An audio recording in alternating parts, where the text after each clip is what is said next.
Nossa, quanto tempo eu não venho num parque de diversões. Eu acho que a última vez que eu tive num lugar desses, eu ainda era adolescente. E olhando todos esses brinquedos por aqui, me faz lembrar muitas coisas. Inclusive da matemática. Pode acreditar. E sabe que área da matemática me vem à cabeça? A trigonometria. Trigonometria é uma área da matemática que se preocupa em estudar as relações entre os lados de um triângulo e os seus ângulos. Os triângulos e as suas propriedades são extremamente importantes desde a antiguidade. Através da relação dos lados e ângulos de triângulos semelhantes, grandes pensadores resolveram problemas bastante complexos para sua época. Na Grécia Antiga, então, nós vamos encontrar vários pensadores, vários pesquisadores da época, né? Um deles que me vem à cabeça é o Aristarco de Samos. Foi a primeira pessoa a determinar, por exemplo, a distância da Terra à Lua e a distância da Terra ao Sol. E para isso ele usou relações trigonométricas num triângulo plano e calculou a distância da Terra ao Sol em 8 milhões de quilômetros. Claro, hoje nós sabemos que esse valor está muito errado, mas para aquela época já era um valor fantástico. E então, com esse valor de distância, ele pôde calcular o tamanho do Sol. E ele percebeu que o Sol era muito, muito maior do que a Terra.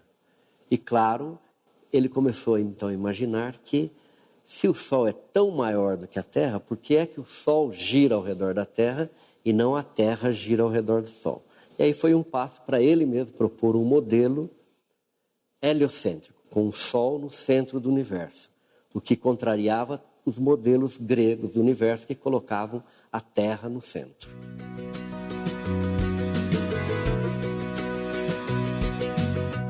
Dá para perceber que os triângulos foram muito importantes para o desenvolvimento da matemática. E a partir desses estudos, os matemáticos desenvolveram o que chamamos hoje de funções trigonométricas. As funções trigonométricas são funções angulares, muito importantes no trabalho com os triângulos e com fenômenos periódicos. Se a gente pegar um triângulo retângulo, vamos perceber que, conhecendo um pouco sobre as relações entre seus ângulos e lados, podemos determinar muitas coisas. E é com isso que as funções trigonométricas trabalham. A função seno trabalha com a razão entre o cateto oposto e a hipotenusa desse triângulo. A função cosseno a gente descobre calculando a razão entre o cateto adjacente e a hipotenusa. Já a tangente é determinada pela razão entre o cateto oposto e o cateto adjacente desse triângulo.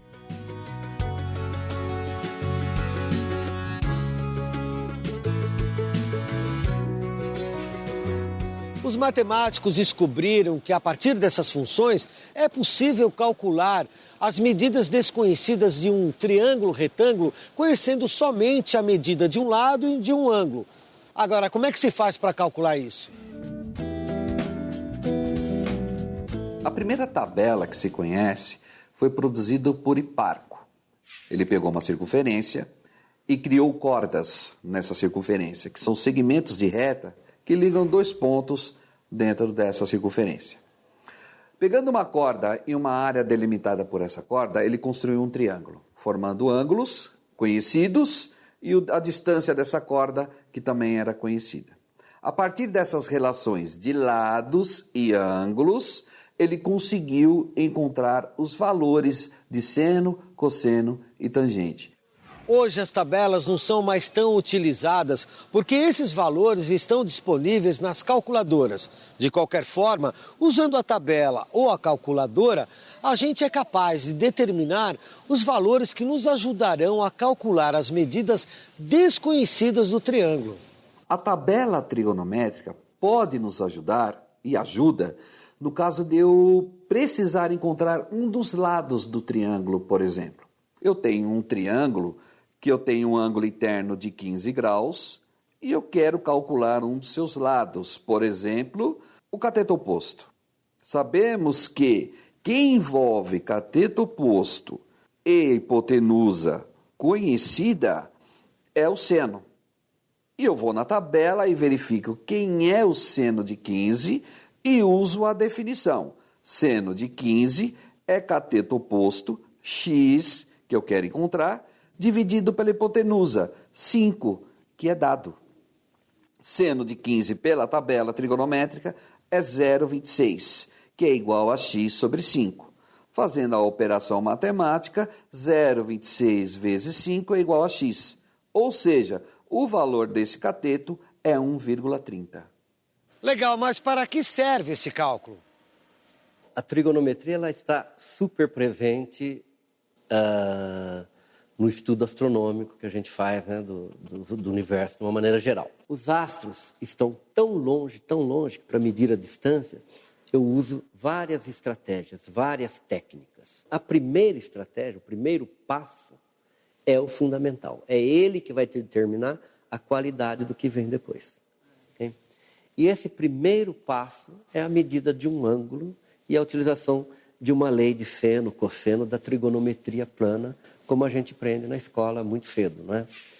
A topografia é a arte de representar a Terra, ou seja, nós somos responsáveis por representar a forma e dimensão da Terra. Eu, em campo, vou medindo ângulos e distâncias. Para colocar no papel e representar isso no papel, eu tenho que ter coordenadas.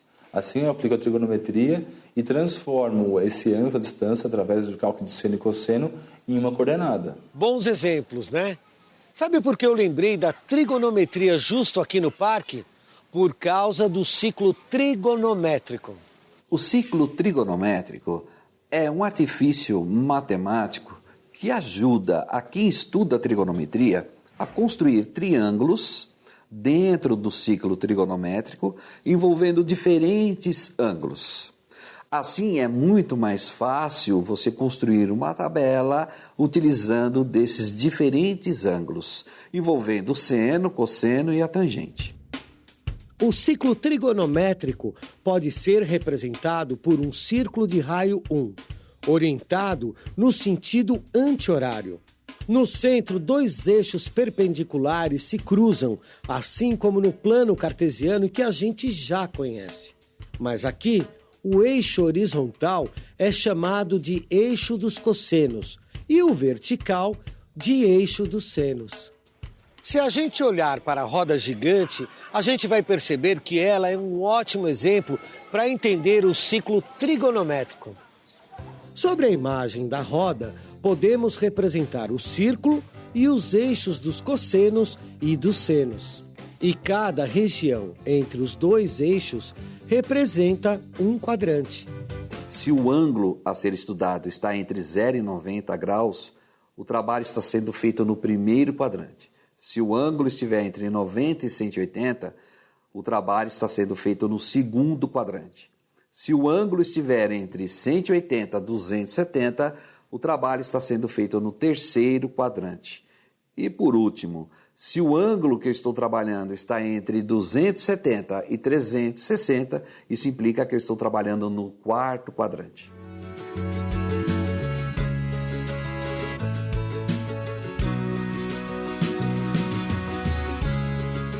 Legal, né? Mas se a gente imaginar que uma das cadeiras da roda gigante é um ponto do gráfico, podemos descobrir relações importantes. Agora tá alto. Levando em conta que a cadeira é o ponto P e o ponto 0 é o local onde os eixos se encontram, a gente consegue imaginar um triângulo retângulo marcando como ponto P' o reflexo do ponto P no eixo dos cossenos. Então, aqui a gente tem um triângulo retângulo formado pelos pontos 0, P e P'.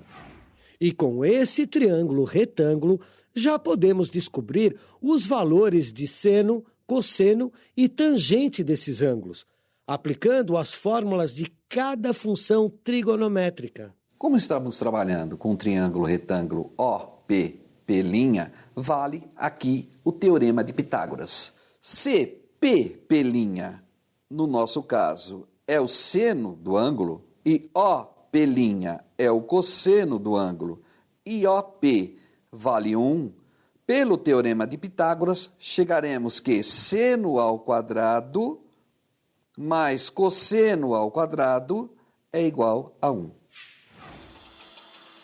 Os ângulos de 30, 45 e 60 graus são os mais utilizados nos estudos dos triângulos retângulos.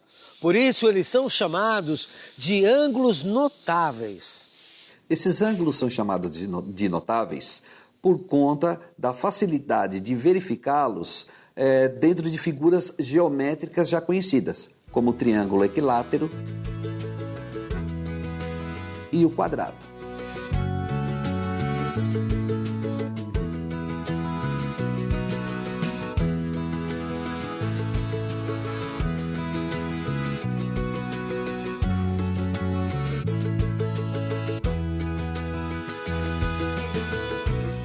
Bom, agora que a gente já sabe um pouco de trigonometria, eu vou indo porque a pessoa que eu estava esperando acabou de chegar. E aí, pessoal, tô bonitão? Me desejo boa sorte, hein? Valeu, tchau! E aí, querida? Bem? Tudo Como é que bem? você tá? Tô ótimo, graças a Deus. Então tá bom. Olha o que eu trouxe pra você. Ah, isso é pra mim? É, um presentinho. Ai, que lindo. Eu espero que você Tá sendo goste. merecedora, assim? Ah, claro, você merece muito mais. Ah.